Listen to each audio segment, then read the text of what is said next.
Das Wort hat jetzt für die EFD-Fraktion Herr Abgeordneter Farage. Another one bites the dust. Country number 4, Spain, gets bailed out, and we all, of course, know that it won't be the last. Though I wondered over the weekend whether perhaps I was missing something, because when the Spanish Prime Minister, Mr. Rajoy, got up, he said that this bailout shows what a success the Eurozone has been.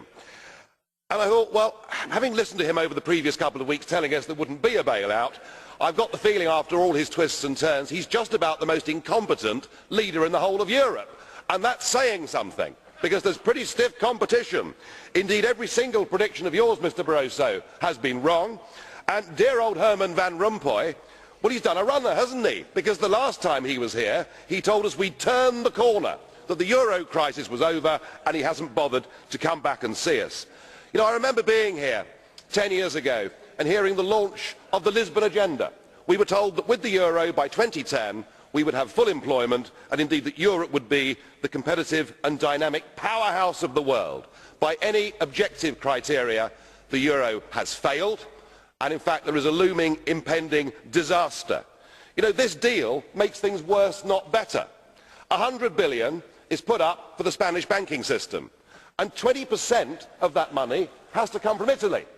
And under the deal, the Italians have to lend to the Spanish banks at 3%, but to get that money, they have to borrow on the markets at 7%. It's genius, isn't it? It really is brilliant. So what we're doing with this package is we're actually driving countries like Italy towards needing to be bailed out themselves. In addition to that, we put a further 10% on Spanish national debt. And I tell you, any banking analyst will tell you 100 billion doesn't solve the Spanish problem. It would need to be more like 400 billion. And with Greece teetering on the edge of euro withdrawal, the real elephant in the room is that once Greece leaves, the ECB, the European Central Bank, is bust. It's gone.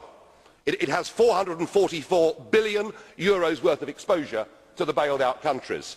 And to rectify that, you'll need to have a cash call from Ireland, Spain, Portugal, Greece and Italy. You couldn't make it up, could you? It is total and utter failure. This ship, the Euro Titanic, has now hit the iceberg, and sadly there simply aren't enough lifeboats. Vielen Dank. Das Wort hat jetzt für die Fraktion der Vereinigten